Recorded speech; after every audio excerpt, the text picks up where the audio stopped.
그 후에 그가 나를 데리고 문의 이름이 곧 동쪽을 향한 문이라. 이스라엘 하나님의 영광이 동쪽에서부터 오는데 하나님의 음성이 많은 물소리 같고 땅은 그 영광으로 말미암아 빛나니 그 모양이 내가 본 환상 곧 전에 성읍을 멸하러 올 때에 보던 환상 같고 그발 강가에서 보던 환상과도 같기로 내가 곧 얼굴을 땅에 대고 엎드렸더니 여호와의 영광이 동문을 통하여 성전으로 들어가고 영이 나를 데리고 안뜰에 들어가시기로 내가 보니 여호와의 영광이 성전에 가득하더라. 아멘. 잘 앉으시겠습니다. 할렐루야. 아멘. 앞에 두 분과 사랑하시겠습니다. 반갑습니다. 사랑 축복합니다. 인사가 예사롭지가 않은 거예요. 요즘에 안녕하신 게 아주 예사롭지가 않은 인사입니다. 다들 안녕하셔서 참 반갑습니다. 지금 함께 나오지 못하는 성도 여러분 계신데 아직까지 그분들도 안녕하십니다. 걱정 안 하셔도 되겠습니다. 제가 연락은 하는데 다들 안녕하십니다. 오늘 에스겔 43장 1절부터 5절 말씀 본문으로 영광의 하나님을 맞이하라 제목으로 하나님 말씀에 잠시 나누고자 합니다. 에스겔은 이제 48장으로 끝을 맺는데 40장부터 시작해서 48장 끝까지는 에스겔이 보았던 환상 중에 정말로 특이하고 그리고 생생하고 결정적인 환상의 이야기를 그리고 있습니다. 그래서 오늘 읽지는 않았지만요. 40장 초반부에 보면 여호와의 권능이 내게 임하여 라고 시작하는데 그때부터 이제 또 하나의 환상을 보게 되는 거죠. 그런데 이 환상이라는 게 우리가 생각하는 그런 정도가 아닙니다. 꿈에 꾸다가 여기 그림이 이렇게 머리 안에 이렇게 나오는 환상 정도가 아니에요. 물론 여러분 주무시다가도 꿈꾸면 내 몸도 거기 있는 것처럼 느껴지죠. 꿈속에서 그게 느껴집니다. 고통도 심지어는 좀 느껴져요. 뭐 그렇게 본다면 비슷하기도 하겠네요. 여기 오늘 40장부터 48장까지 보여지는 이 환상은 이 4D, 3D가 아니라 4D를 경험한 것 같은 그런 환상인 거예요. 그러니까 이게 피부에 느껴지는 이 촉감, 후각, 시각, 이 모든 감각에 느껴지는 감각들이 그대로 다 느껴지는 환상인 거죠. 자꾸 이동해요. 에스겔이 막 이동해요. 인도하는 사람을 따라서 막 이동하면서 정말 다이나믹한 환상인 거죠. 단순히 거기서 누가 앞에 나타나가지고 2D나 3D처럼 말하면 듣고 이런 게 아니에요. 이런 차원이 아닙니다. 그러니까 40장부터 48장의 환상은 너무나도 생생하고 놀라운 거죠. 눈치를 채셨겠지만 하나님께서 좀 특별한 메시지를 주려고 하신 게 분명합니다. 때는 이제 기원전 573년, 예수님께서 오시기 573년 기원전, 폐허가 됐고 포로가 됐고 흩어졌고 소망을 잃었던 이스라엘 백성에게 주신 환상, 결정적인 환상인 거죠. 그러니까 뭔가 좀 확실하게 이 환상을 보는 에스겔에게 확실하게 가서 전하라고 정말로 잊혀지지 않는 환상을 주고 계십니다. 그 내용이 40장에서 48장입니다. 여기 보면 핵심이 새 성전이 나오고 예루살렘 성전과는 비교할 수 없는 새 성전이 나오고 그리고 오늘 본문 말씀 43장 1절 보시죠. 그 후에 그가 나를 데리고 문에 이르니 곧 동쪽을 향한 문이라. 그 성전을 막 휘젓고 다니셔요.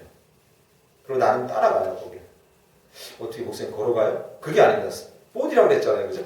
마치 무슨 우주 비행선을 탄 것처럼 막 순간적으로 이동하고 하여튼 그쪽으로 가는 거죠. 움직임까지 그대로 있는 겁니다.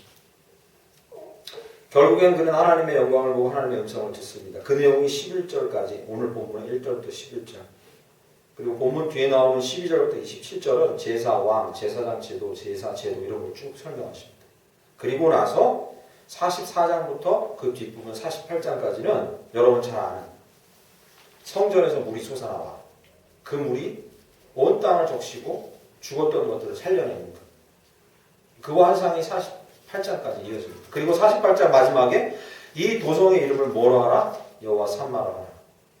그 뜻은 여호와께서 거기 계시다. 이런 뜻입니다. 그렇게 마무리됩니다.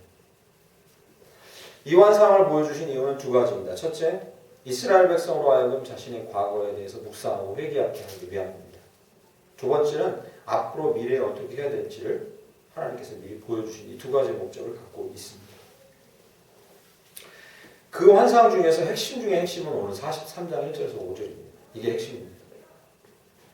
이 환상 전체 내용의 핵심은 오늘 단연코 오늘 본문 내용입니다. 1절부터 5절까지.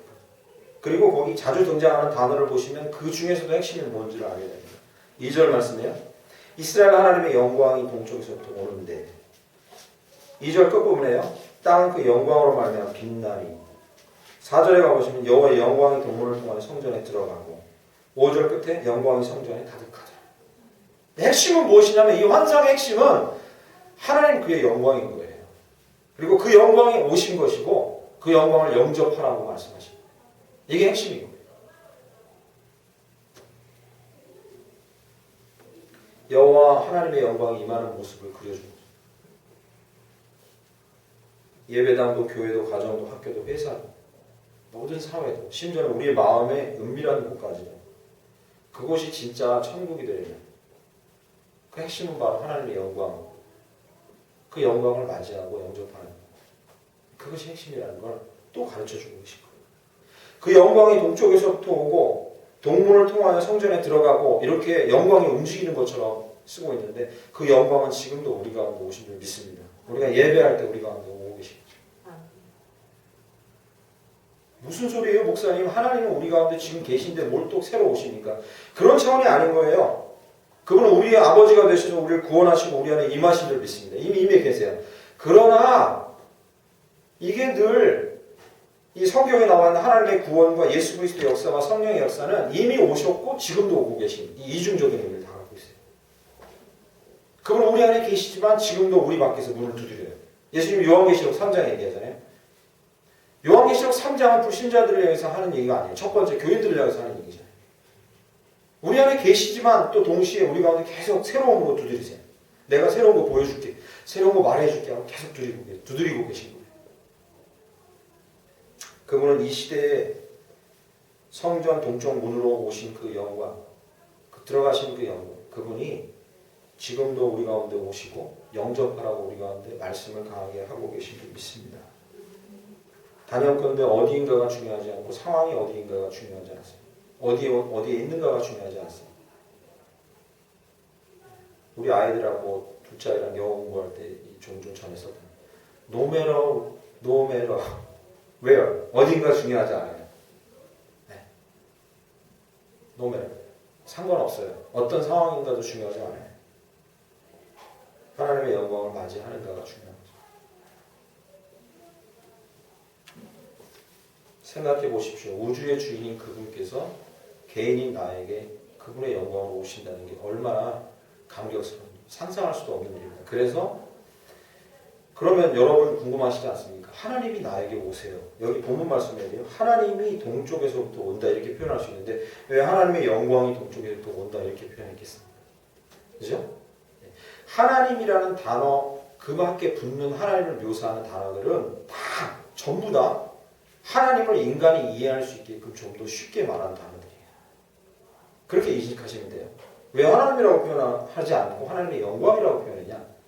하나님이라는 단어 자체로 말하면 우리가 그걸 감히 예측할 수가 없어요. 누구도 예측할 수 없어요. 그래서 하나님을 인간이 이해할 수 있는 방법으로 조금 예측하게 하기 위해 붙인 단어들이 하나님 옆에 있는 단어예요. 여호와 샬롬, 여호와 삼마, 여호와 라파 다 그런 거예요. 그러면 하나님의 영광은 무엇이겠습니까? 여러분 영광이라는 단어가 사람도 쓰는 단어인 줄 여러분 알고 계십니다. 알고 계시죠? 그러니까 사람도 쓰는 단어 그 개념, 이미지를 활용해서 하나님을 비유컨대 말하는 건데 영광을 언제 씁니까 우리가? 이렇게 오스카상을 받고 오늘 이 자리에 선 게 영광이에요. 뭐 이런 거 보셨죠? 이렇게 나가다 요즘에는 이렇게도 써요. 고객님을 만나 뵙게 된 게 영광입니다. 심지어는 뭐 상고라에도 쓰여요. 그럴 때 사람들이 쓰는 영광이라는 단어는 무엇이냐면 자기가 높임받고 존중받고 감히 있어야 될 자리가 아닌데 여기 있고 좀 더 속물적으로 말하면 지위가 높아지고 돈이 많아지고 이런 단어를 쓸 때 영광, 이런 이미지를 표현할 때 상황을 표현할 때 영광이라는 단어를 써요. 아, 내가 영광스럽게 됐습니다. 내가 영광의 자리에 있습니다. 하나님께서 자신의 이 갖고 계신 것 중에 일부를 드러내실 때 하나님의 영광이라고 썼을 때 사람들이 지금 쓰고 있는 이 영광이라는 개념과 조금은 비슷한 게 있어요. 하나님이 갖고 계신 부요한 거, 풍요로운 거, 놀라운 능력 이런 걸 표현하려고 영광이라는 단어 썼을 수도 있어요. 그러나 하나님의 선하심을 보십시오라고 할 때 우리가 선하다는 단어를 착각하듯이 영광이라는 단어도 왜곡된 거죠. 하나님은 자기를 우리에게 보여주려고 나는 선하다 이렇게 말씀하세요. 그런데 그 의미를 성경에서 제대로 이해하지 못하니까 선하다는 단어를 들으면 하나님이 이런 분이구나라고 생각해요. 선하다. 아유 그놈 참 선하네. 우리 큰딸이 선해요. 둘째 딸이 선합니다 하면 보통 우리가 어떻게 인식합니까? 착하다. 이렇게 인식해요. 그러니까 왜곡되는 거예요. 거기서부터. 하나님은 단순히 착하지만 않으세요. 하나님의 선하심은 의와 죄를 가려내는 거예요. 선과 악을 가려내는 거예요. 그래서 악은 심판하시고 선과 의에 대해서는 칭찬하시고 상 주시는 게 하나님의 선하심이에요. 하나님의 영광이라는 단어도 하나님을 묘사하려고 설명하려고 쓴 단어지만 이게 왜곡됐어요. 오늘 본문 말씀을 통해서 이 하나님의 영광을 우리가 어떻게 맞이하는지 앞에 말씀드린 대로 우리가 어디에 있든지 어떤 상황에 있든지 우리의 인생과 우리의 삶의 결정적인 건 뭐라고요? 하나님의 영광을 맞이하는 것. 그런데 그 영광을 맞이한다는 것이 무엇인지 왜곡되지 않은 성경의 말로 오늘 본문 말씀을 통해서 우리가 다시 접하기를 소원합니다. 예배하면서 하나님의 영광을 보십시오. 하나님의 영광을 맞이하세요 하면 보통 성도들이 추상적인 걸 떠올려요. 막 신령한 게 내 마음에 쓱 들어오거나 막 놀라운 걸 보게 되거나 이런 걸 자꾸 꿈꿔요. 전혀 틀린 건 아니지만 그러나 그것보다 하나님의 영광에 맞닥뜨렸던 부분 에스겔을 통해서 1절부터 5절 사이에 하나님의 영광의 구체적인 모습을 우리가 보게 되기를 원합니다. 오늘 함께 짧은 시간이지만 말씀을 듣고 나면 여러분 내가 지금 하나님의 영광을 보고 있구나라는 확신을 갖게 될 거예요. 내가 하나님의 영광 가운데 지금 있구나라는 이 확신을 갖게 될 거예요. 첫 번째는 43장 2절 말씀 보시면 하나님이 이스라엘 하나님의 영광이 동쪽에서부터 오는데 하나님의 음성이 많은 물소리 같고 땅은 그 영광으로 말미암아 빛나니. 할렐루야. 하나님의 영광 두 번에 걸친 단어와 연관되어 있는 것은 그의 음성과 그의 빛이에요. 많은 물소리 같고 그의 음성이 많은 물소리. 많은 물소리 같다는데 너무 집중하지 마십시오. 하나님의 음성이 이런 거구나 라고 여기 너무 집중하지 마세요. 이 에스겔 1장 24절에 보면 천사들이 오는데 천사들의 오는 소리도 물소리 같다 그렇게 표현해요. 이게 물소리 같다는 게 중요한 게 아니에요. 그만큼 우리가 들어보지 못한 놀랍고 희한한 소리, 장엄한 소리가 들린다 이 정도 의미예요. 그래서 소리가 어떻게 생겨 먹었을까 여기 집중하지 마세요. 여기 중요한 건 뭐예요? 하나님의 영광이 우리 가운데 올 때는 두 가지로 오는 거예요. 그 음성이 우리 가운데 오고 그리고 그 빛이 우리 가운데 온다는 거죠. 여기만 그랬던 게 아니에요. 세상이 창조될 때 그 시점에 하나님이 이 세상에 들어옵니다. 세상에 들어오십니다. 물론 세상의 지배자이시긴 하지만 이제 자신이 창조할 세상으로 들어옵니다. 그때 처음에 했던 행위가 무엇입니까? 빛이 있으라 하고 들어오십니다. 그죠? 그분은 빛과 함께 임하세요. 그리고요, 모래와 같은 소리로 이렇게 얘기합니다. 풀어 있어라! 해야 있어라! 이렇게 말씀하시죠. 음성으로 오셔요. 그러니까 하나님 그분의 영광이 임한다는 것은 뭐냐면 그분이 말씀하시고 그분이 비추신다라는 것과 똑같은 겁니다. 묘한 감정이 든다. 이런 추상적인 게 아니에요. 기이한 일이 일어난다. 이런 일이 아니에요. 그분이 말씀하시고 비추신다는 거죠. 예수 그리스도께서 이 땅에 임하셨을 때 요한복음 1장 5절은 이렇게 묘사합니다. 그걸 빛이 세상에 비추었을 때. 하나님의 영광의 핵심이 무엇입니까? 바로 전에 찬양했는데 저희가 앞부분에 그죠? 그의 영광의 핵심이 무엇입니까? 예수 그리스도. 그분이 빛처럼 오신 거예요. 빛으로 비추신 거죠. 사도 바울에게 하늘로부터 빛이 비추었어요. 그 자신을 드러내기 위해서, 그 영광을 드러내기 위해 빛이 비추었어요. 소리가 들렸습니다. 오해하지 마십시오. 뭐 소리 들리세요, 여러분? 이거 강조하는 게 아닙니다.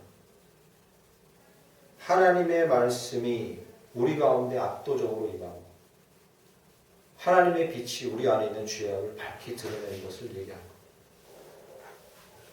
그러니까 하나님의 영광이 나를 감쌌고 내가 그 영광을 맞이했다고 말하려면 두 가지가 있어야 합니다. 우리 안에 감추어온 죄악이 빛으로 드러나는 역사가 있어요. 우리의 심령을 강타하는 말씀이 우리 가운데 있어야 합니다.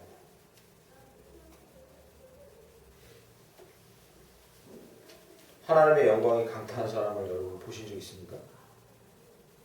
저도 그렇게 모태신앙이라 모태신앙이 잘하는 게 뭘 못해요. 그죠? 이게 이제 어르신들 하는 얘기인데 모태신앙이 잘 뭘 못해요. 막 열정적으로 뭘 못해요. 그래서 모태신앙이라는데 저는 이렇게 하나님의 영광이 막 열정적으로 저한테 왔다 이런 느낌이 사실은 막 그렇게 없어요. 꼽을 만하게. 그런데 제가 사역을 하면서는 그런 장면을 많이 봤어요. 하나님의 영광이 여기 있구나. 임하시는 거예요. 언제 봤냐면요. 인카운터 수양회를 하거나 사람들과 함께 수양회를 할 때 하나님의 빛이 어떤 사람을 집중적으로 공략해서 그 안에 있는 죄를 드러낼 때 그가 하염없이 울면서 자백하고 회개하는 걸 보게 돼요. 그런 건 자주 봐요.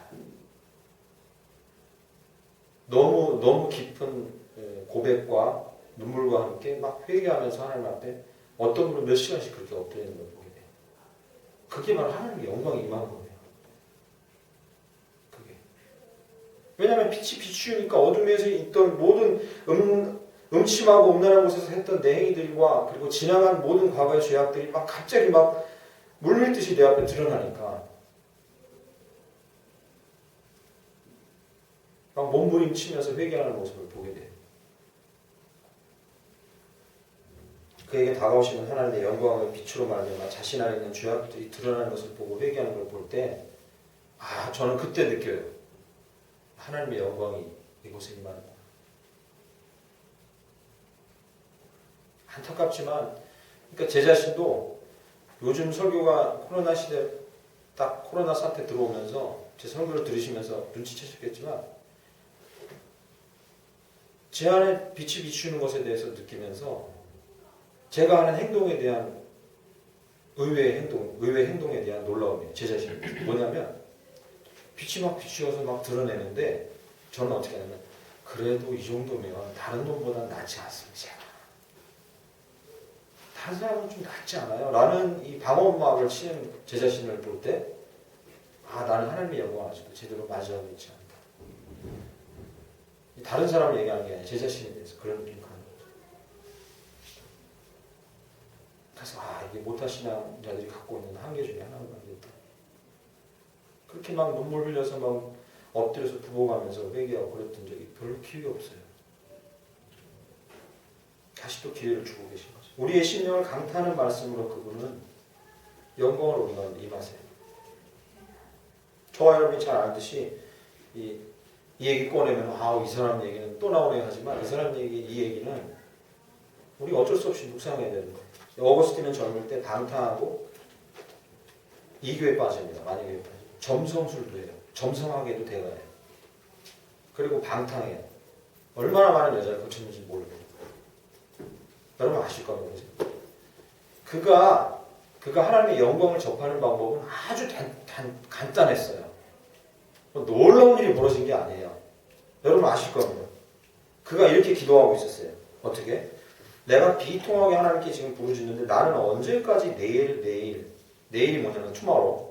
저는 언제까지 하나님의 영광 하나님께 부르짖고 있는데 언제까지 내일이라고만 말해야 합니까? 이게 뭐냐면요. 오늘은 이렇게 살고 내일부터 할게요.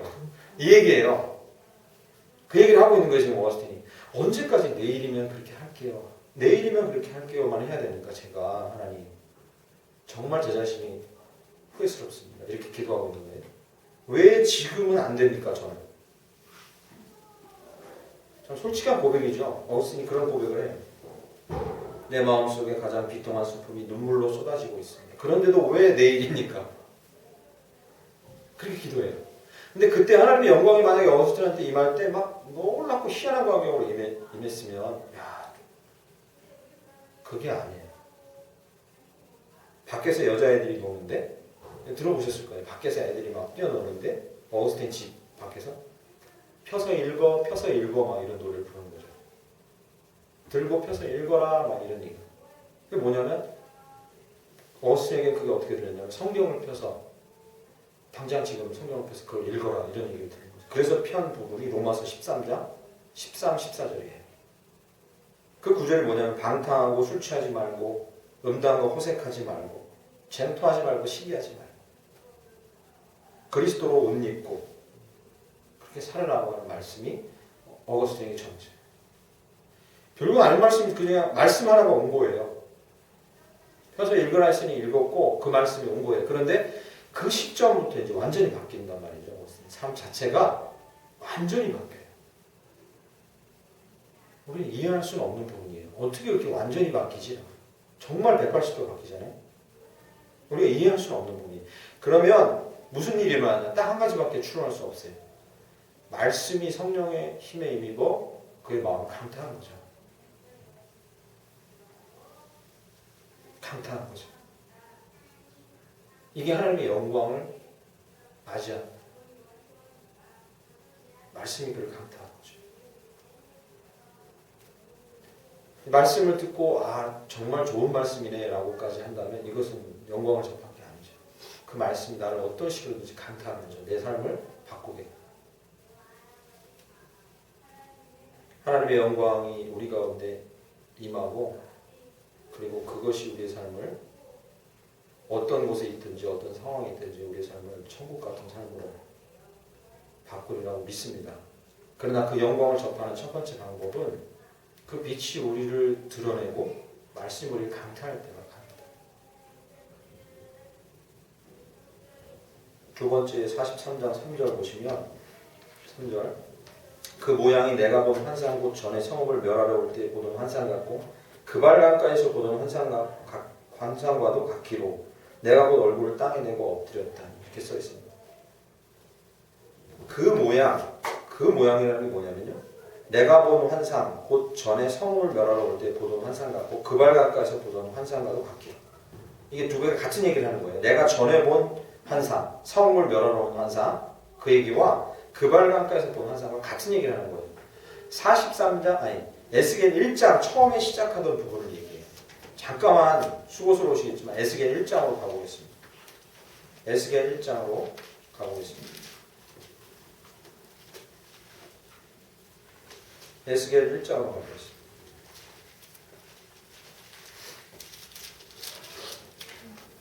보셨죠? 1장 3절부터 28절 사이의 모든 내용을 오늘 3절에 얘기하는 거예요.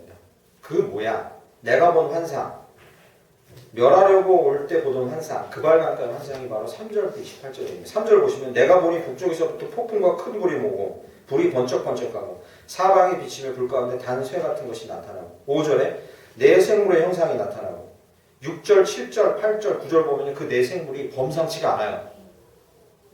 막 짐승 형상이 있고 날개가 달렸고 한마디로 말하면 뭐냐면요. 기괴해. 압도당하는 거예요. 보기만 하면 완전히 압도당하는 거예요. 그래서 제가 이 말씀을 읽고 도대체 나는 여태까지 봤던 영화나 그림 중에 압도당한 그래서 꿈에까지 나타난 압도당한 그림이 뭐지 하니까 에일리언이더라고요. 이렇게 여기서 입이 열리면서 입 하나가 또 나와요. 이거. 그거 보고서 막 잠자리 많이 설쳤어요. 어저께 또 봤어요. 내가 압도당하나. 너무 많이 봐가지고 이제 압도는 안 당해. 근데 처음 봤을 때 완전 압도당하는 거 이게.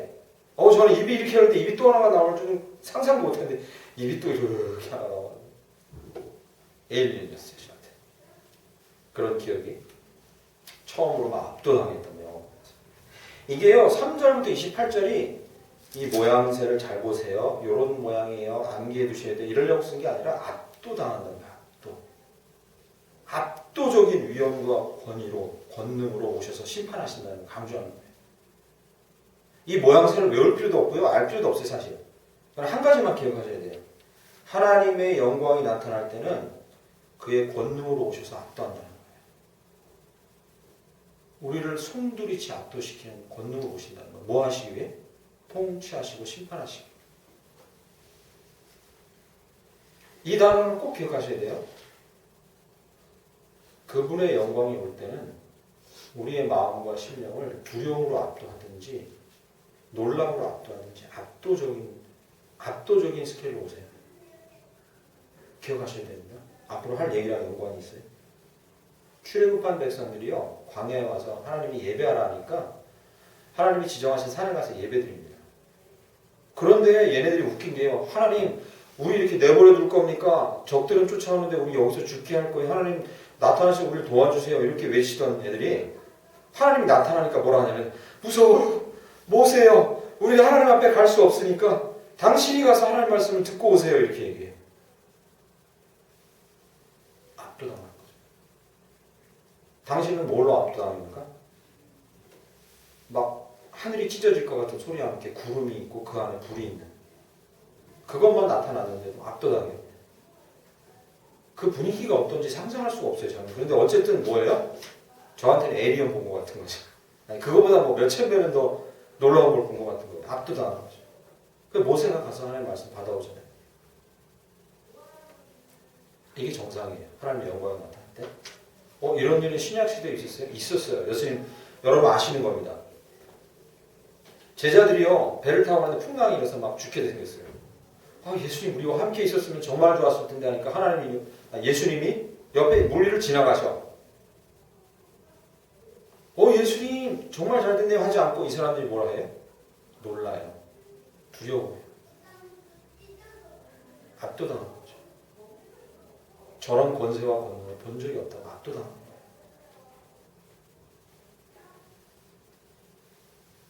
그분의 영광은 우리를 압도하는 위험 있는 권능의 통치로 임하신다는 것이 오늘 3절에 얘기하고,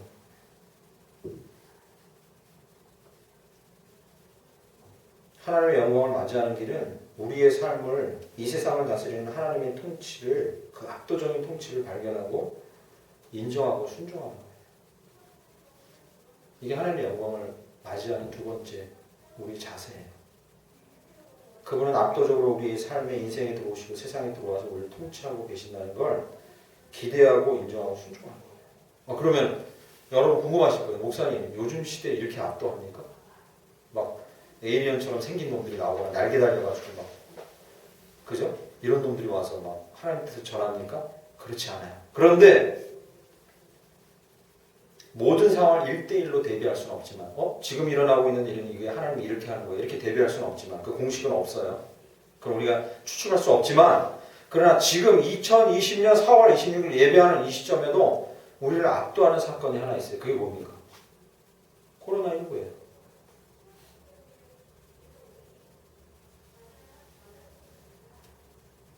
사람들의 마음을 완전히 압도해버렸어요.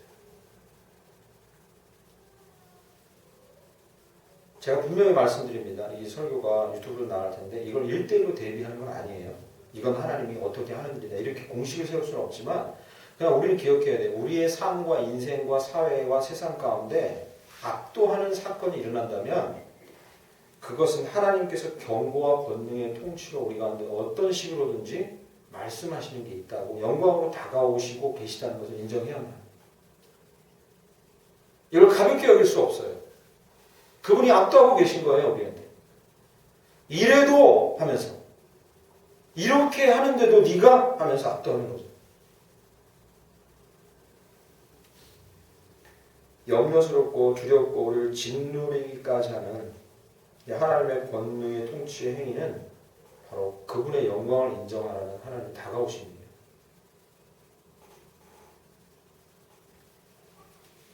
그럼 우리는 어떻게 해야 합니까? 우리는 이 기도를 할 수밖에 없어요. 진노 중에도 긍휼을 잊지 마십시오.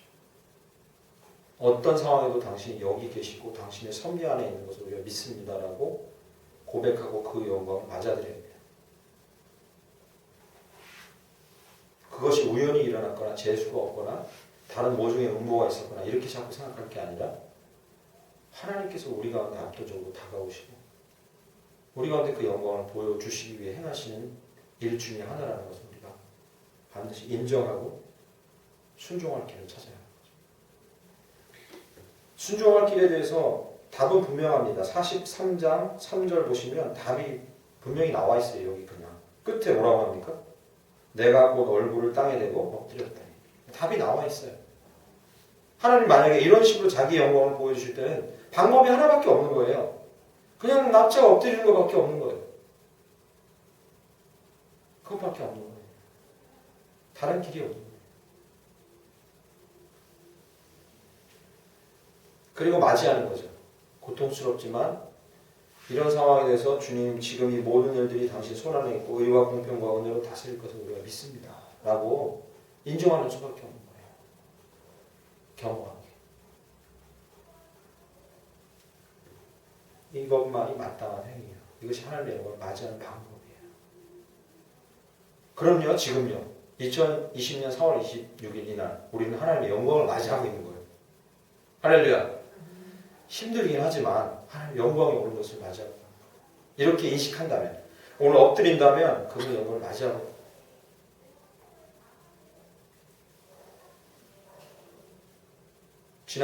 지난주에 이 녹화한 영상분은 유튜브에 못 올렸어요. 하도 이런저런 깡게 많아 못 올렸어요. 개인적으로 양심적으로 올릴 수가 없더라고요. 개인적으로 막 흥분한 게 드러나는 것 같아서 부끄럽더라. 그러나 오늘 다시 그 얘기를 할 수밖에 없죠. 이건 유튜브에 올릴 겁니다. 그런 식의 이 마음의 어려움이 있었는데 이 뉴스를 보다 보니까 부활절 연합예배를 모였어요. 여러분 기억하시죠? 세문학교에서 모였습니다. 모인 지 얼마나 됐다고 거기서 일어난 일에 대해서 스스로가 그 본인들이 떠벌리고 다니고 또는 내부 자료가 유출돼가지고 그 사건이 교계에 지금 떠돌고 있어요. 한국 사회의 코로나를 극복하기 위해서 부활절 연합 예배 드리고 그 모금한 돈과 이런 여러 가지 행사한 것들을 한국 사회를 돕기 위해서 우리 기부하고 하겠다고 막 이런 여러 가지 계획들을 세우고 모여서 실제로 기부를 했어요. 기부를 한 것보다 본인들이 모여갖고 회의하고 식사하는 데 쓴 돈이 몇 배를 많은 거예요. 이게 이제 들통이 난 거예요. 재정장부가 새 나와서. 정신을 못 차리는 거죠. 이게. 조금 많고 이런 게 아니에요. 차라리 그냥 한국 사회를 돕기 위해서 이 지불한 돈은 정말 미약해요. 이게. 액수를 보니까. 이게 아직 안타까운 마음이지만 한국교회는 저를 포함해서 아직은 멀었어요. 아직은 멀었어요. 지금. 아직은 너무 갈 길이 멀어요. 적어도 세문학교에 모였던 그분들이 누구냐면 한국교회 대표적인 한국교회를 이끌어간다는 그 리더들이 모인 거예요. 거기에. 뭐 저 같은 사람이야 거기 뭐 되기는 하겠습니까? 근데 안타까운 것은 이게 하나님의 영광이 지금 오고 있는 시점인 거예요. 지금. 누구도 이 사실을 거부할 수 없어요. 성도라면. 이게 압도하는 일이거든요. 그러면 방법은 하나밖에 없어요. 3절에 내가 죄인입니다 라고 엎드리는 길밖에 없는 거예요. 근데 이게 이렇게 안 되나 이게. 뭐 저 같아도 뭐 그랬을까? 저 같아도 그랬을 것 같아요. 그 자리에 있으면 그럴 수도 있었을 것 같아요. 그래서 뭐 누굴 비난한다는 건 그렇지만 저도 동일하게 회개하는 심정으로 가슴이 아픈 거예요. 너무 가슴이 아픈 거죠. 하나님의 영광을 맞이하는 길은 압도하는 그분 앞에 엎드리는 것밖에 없다는 사실입니다. 여러분의 인생에 압도하는 사건들이 몇 번이나 있었어요. 이게 개인차로 다 달라요. 어떤 사람한테는 별 사건이 아닌 게 어떤 사람한테는 엄청난 사건일 수 있어요. 압도하는 일들이 있어요. 그거는 하나님의 영광이 임하는 길이에요. 순간이에요. 마지막으로 세 번째 43장 3절 4절 보시면 이렇게 써 있습니다. 그 모양이 내가 보는 상보 전에 성읍을 멸하러 올 때 보는 환상 같고 그 발강가에서 보는 환상과도 같기로 곧 내가 얼굴을 땅에 대고 엎드렸더니 그 다음 4절 5절 여호와의 영광이 동물을 통하여 성전에 들어가고 영이 나를 데리고 나를 들어데리고 안뜰에 들어가시기로 내가 보니 여호와의 영광이 성전에 가득하더라. 이 세 번째입니다. 여기서 이 그림을 보면서 4절 5절 그림을 보면서 성경은 각주를 달고 있고 신학자들은 이 부분을 가장 잘 묘사한 다른 성경의 부분들을 뭐로 꼽냐면 이스라엘 백성들이 광야길을 갈 때 불기둥과 구름기둥을 하나님께서 그들을 인도하시면서 이리로 가니까 이리로 따라와라. 4절 말씀 보시면 여호와 영광이 동물을 통하여 먼저 들어가니 5절에 영이 나를 데리고 그 뒤로 따라 들어가니 그런 장면과 묘사가 일치해요. 어떤 장면인지 아시죠? 갈 길을 모르는 그 이스라엘 백성을 하나님의 이 임재와 영광의 구름이 이끌고 가는 거죠. 그리고요 5절 끝에 보시면 여호와의 영광이 성전에 가득하니라. 이 장면은 어떤 장면을 우리가 상상하게 하냐면 그들이 머물러 가지고 있을 때 그 위를 덮는, 이거 성막 그림에도 종종 나와요. 이스라엘 백성의 장막들이 막 수도 없이 많이 있고 그 위를 구름이 이렇게 덮는, 보호하시는 거죠. 마지막으로 하나님 그분의 영광이 임하시는 것은 그분이 앞서가서 행하시고 그리고 우리를 보호하시고 지키시는 것으로 나타납니다.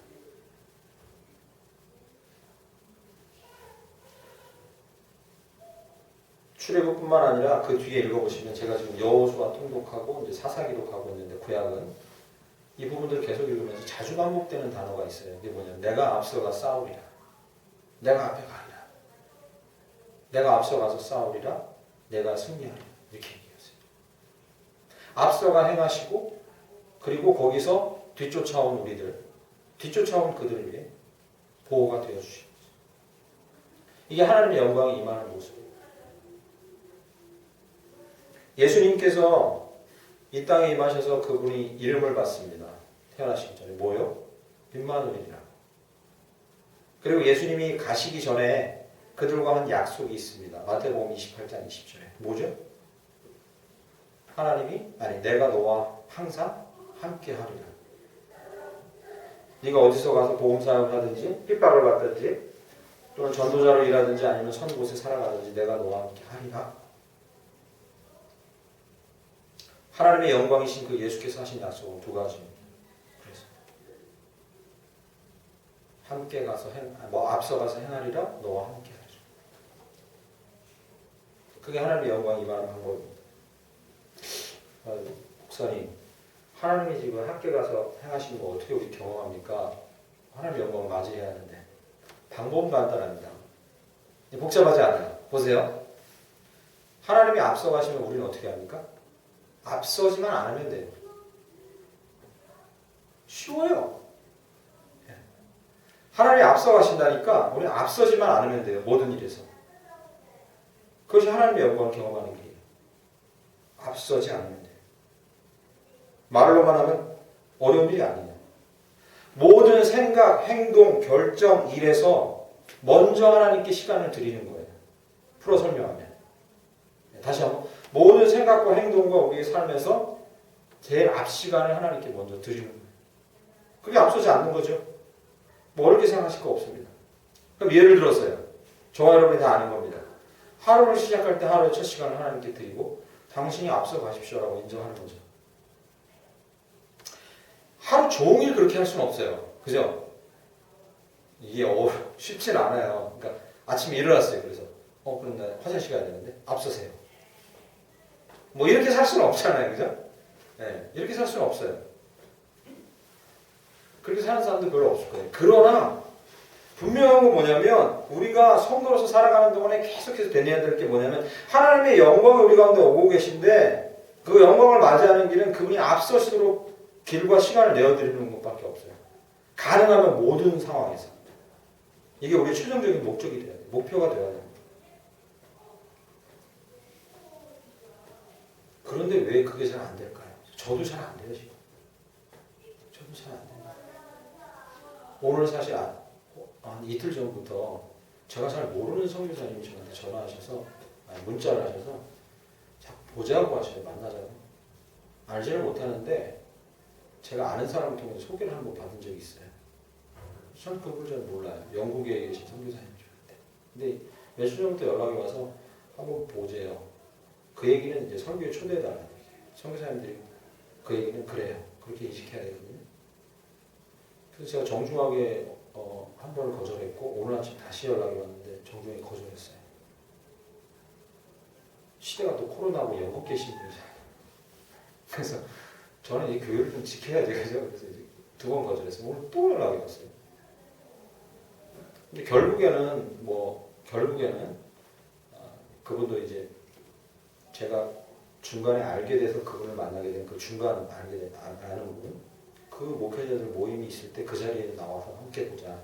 그분도 이해를 하시더라고요. 제가 그분을 전혀 모르니까 다음에 다 같이 모일 때 한번 내 인사를 정식으로 하겠다. 다시 이제 본인이 그렇게 입장을 정리했어요.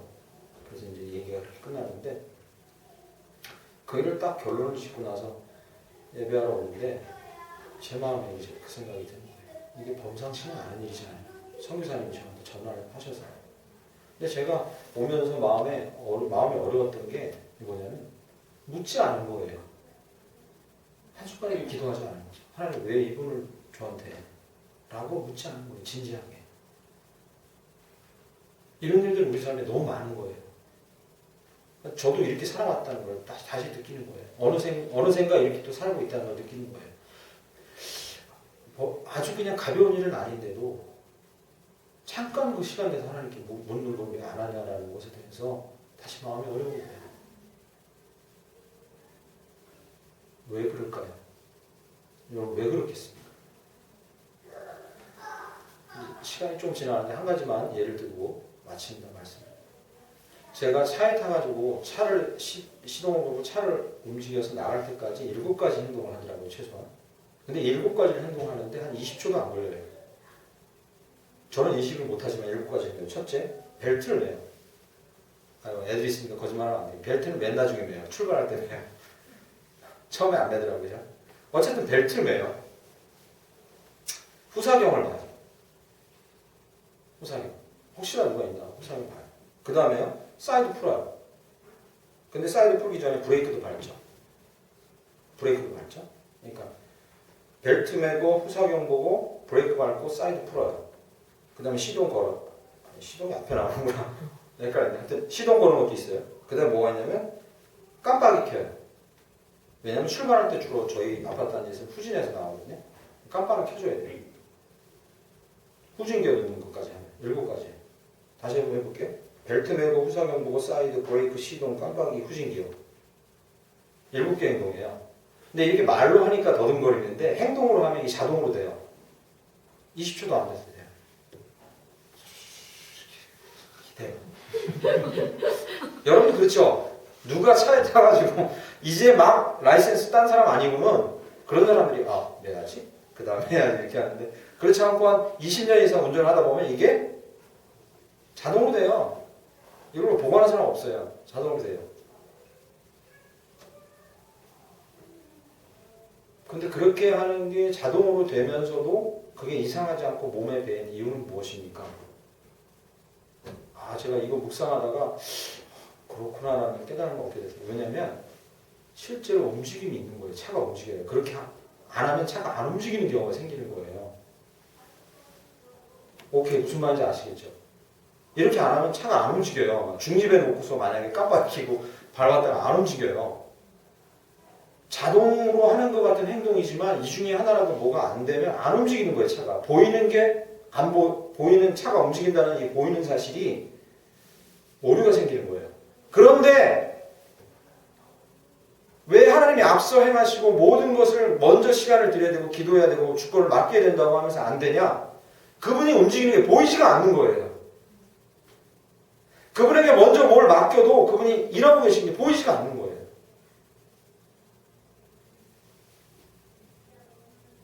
먼저 하나님 앞에 맡기는 행위를 안 해도 내 삶에 어떻게 이상한 일이 갑자기 일어나지 않는 거예요. 보이지 않는 거예요. 그분이 행하시는 게. 결정적인 차이는 그거예요.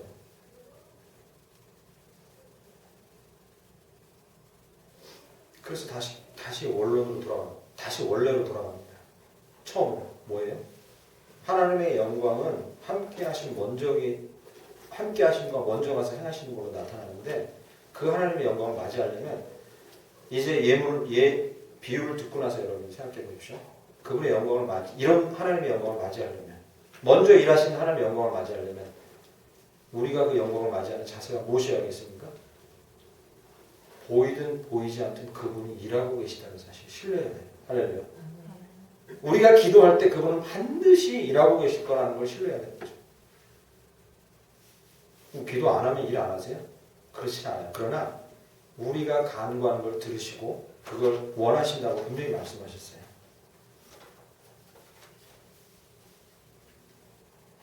우리가 먼저 시간을 드리고 행해달라고 말씀드리면 그분이 분명히 먼저 행하고 계시고 우리 눈에 보이지 않지만 일을 주도하고 계시고 그 결과까지도 하나님이 가장 원하시는 방향으로 이끄실 것이라는 걸 신뢰하는 것밖에 답이 없어요.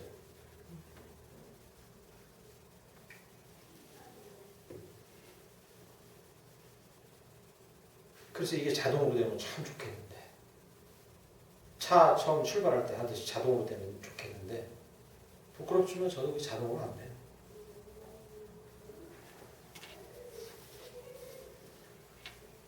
영광의 하나님을 맞이하라 오늘 제목으로 말씀 나눴습니다. 하나님은 영광 말고 다른 부분으로도 많이 묘사됩니다. 그러나 왜 영광인지 오늘 말씀을 통해서 함께 나눕니다. 하나님의 영광이 임하는 것은 죄를 드러내는 빛과 우리를 강타하는 말씀으로 하십니다. 다른 길이 없습니다. 드러날 때 회개하는 것이고 말씀할 때 순종하는 것밖에 그의 영광을 맞이하는 방법이 없습니다. 우리가 압도하는 통치적인 통치 권능으로 우리가 이제 임하십니다. 그때는 뭐예요? 우리가 할 일이 뭐라고요? 3절에 엎드리는 것밖에 할 일이 없어요. 당신이 주인입니다. 우리가 회개할 것을 회개하겠습니다. 부복합니다라고 엎드리는 수밖에 없어요. 마지막으로 세 번째 그의 영광이 임하는 것은 앞서 행하시고 함께 하시고 우리가 앞서지 않도록만 애쓰면 돼요. 그렇다고 일을 안 한다는 게 아니에요. 그죠? 이거 오해하시면 안 돼요. 제가 했던 선교단체도 간혹 그런 걸 주장했어요. 야, 너네 왜 일 안 해? 간사들이. 후배 간사한테. 하나님 말씀하신 게 없어요. 아유, 이걸 막 맞아야지, 이런 것들은. 내게 딱히 말씀하신 게 없어요. 이거 맞아야죠. 그런 의미가 아니에요, 이게. 우리가 기도하면 그분이 일하세요. 우리가 못 보고 있어도. 그러니까 기도하고 아무것도 하지 말라는 게 아니라 기도하고 또 우리는 우리의 계획을 행하고 일상대로 살아야 돼요. 그러면서 우리가 믿는 거죠. 우리가 앞서시라고 자리를 내어드렸으니 그분이 반드시 행하고 계실 거라는 걸 믿는 거죠. 하나님의 영광을 맞이하고 누리고 특별히 이 어려운 시기에 그분의 권능의 통치 그것을 받아들이고 하나님의 영광 가운데 계속 머무시길 간절히 축원합니다. 하나님의 일하시는 것을 보시기를 간절히 축원합니다. 내 안에 살아계신 주나 빠르게 찬양하고 하나님 앞에 잠시 기도합니다.